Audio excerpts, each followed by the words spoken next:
One of the best ways to learn jazz is to study the language of the masters. I'm talking about guys like Joe Pass, Wes Montgomery, Pat Martino, George Benson.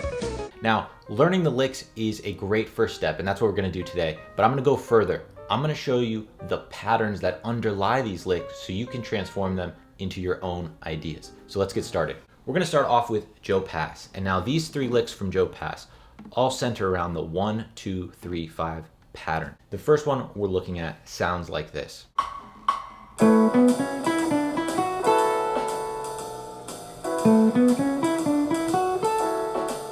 So what's going on here? The 1, 2, 3, 5 pattern is in reference to the notes we're playing here. So A, B, C sharp, E is a 1, 2, 3, 5, referring to an A chord. And then we do that same exact pattern, but now starting on D. So D, E, F sharp, A is again a 1, 2, 3, 5 of that scale starting on D. And now you can do this starting from that fifth A, going right into the root.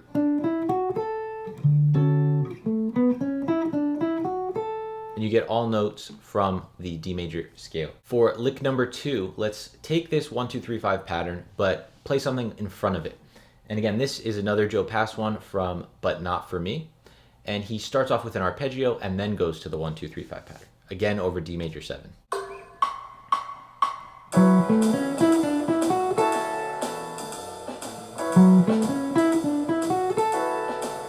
So here, instead of starting with that 1, 2, 3, 5 pattern, we're starting with an F sharp minor 7 arpeggio.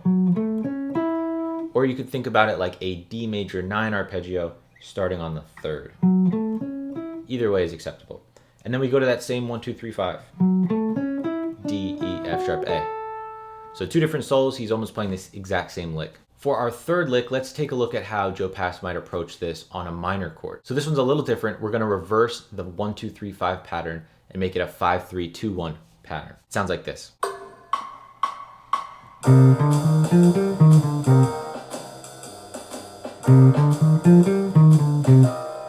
This lick is coming from Joe Pass's solo on All the Things You Are over a C minor chord. And what do we have here? He's really just ascending the C minor, whatever C minor scale you're thinking of. In this case, maybe Dorian. C, D, E flat, F. And then when he gets up to that 5th, we have a 5, and then we skip that 4th on the way down. 5, 3, 2, 1. Super common pattern over minor. This one you really, really want to have in your playing.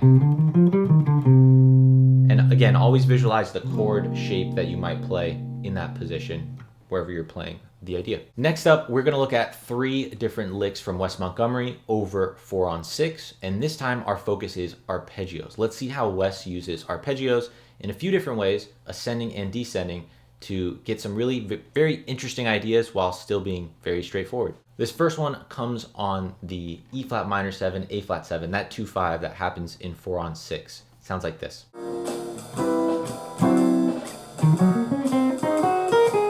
So Wes starts this off with a little pickup into that 2-5, just using the same arpeggio as the chord, so E flat minor 7. Very common rhythmic pattern as well, where we have that 8th note and then a triplet. 7th into the 3rd of the next chord, A flat 7.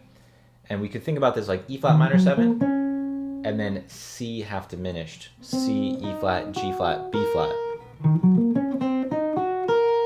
And then just ending on the A flat as that 4th beat. So 3, 4.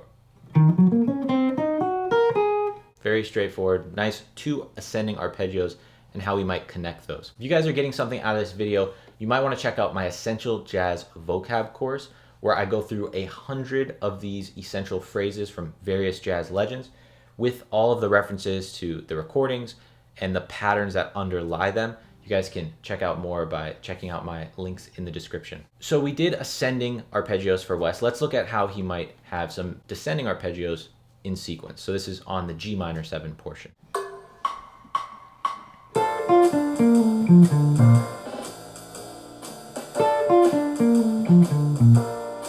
So here Wes is using a B flat major 7 arpeggio, 2 of them descending, starting on that major 7th, the A.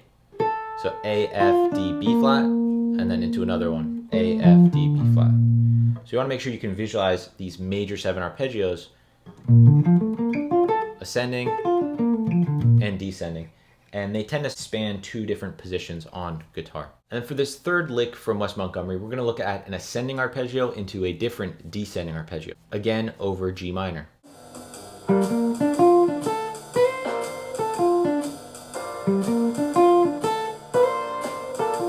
So here we have this ascending G minor 7 over G minor, jumping up to that A, right? And then on the descending side, we're actually going to descend with a D minor 7 arpeggio. So it's very clear that Wes is visualizing this G minor 7. And then in that same spot, he's also able to visualize this D minor 7 arpeggio. And understand that both of those can be used over G minor. For our third study here, we're going to take a look at one of the masters of chromaticism on guitar, Mr. Pat Martino, and we're going to see how he uses enclosures in different ways. And enclosures is just a fancy way of saying that we're going to target a certain note from the chord usually. It's usually from the chord. And we use chromaticism to do that. We either start below and then above the note that we're targeting, or we have a note above and then below the note, and then the note that we're focused on. So we'll go through a couple examples here. This first one is over E minor 7 going into A7 from the track Strings.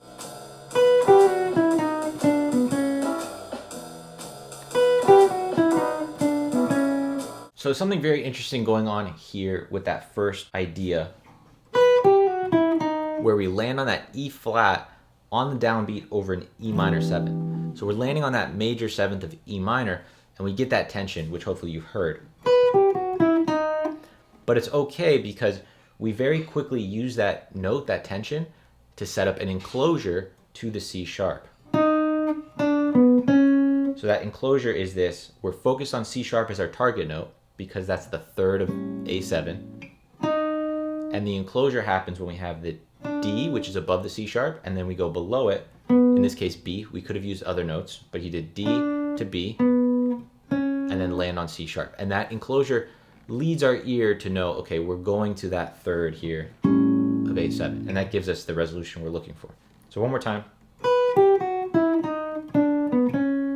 That enclosure is heard a ton in jazz language, and it's one you really want to get familiar with. For our second lick from Pat Martino, we're going to look at almost the same exact idea, but this time instead of targeting the 3rd of A7, the C sharp, he's going to stay on this E minor and he's going to target the root. But the idea is almost exactly the same.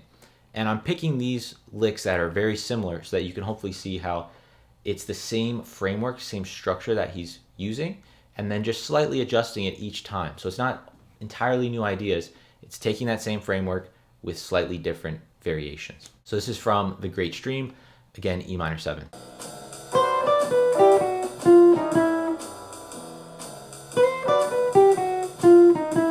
All right, the other thing that's interesting here is he's actually using the same exact rhythm as the previous lick of those 8th notes into that quarter note on the same beat, and then a little enclosure into that. Again, here we're targeting that E at the end. So it's a slightly different enclosure, but we go above, below, and then targeting E. And this is E minor 7 to finally land there.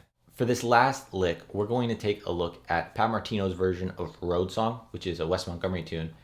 And this is happening over the D7 flat 9 with a slightly different enclosure here. This time, we're not going to be targeting a chord tone. We're going to be targeting an extension. So leading into the G minor, we're going to target the 9th, which is A. And you can do that as you get more advanced. You don't have to use enclosures to target only chord tones. You'll see this from all the greats that they use enclosures to target notes that they specifically want to draw your attention to, and that's not always a chord tone. It just usually sounds good to use a chord tone. So let's take a look at this idea, a very quick little D7 altered idea.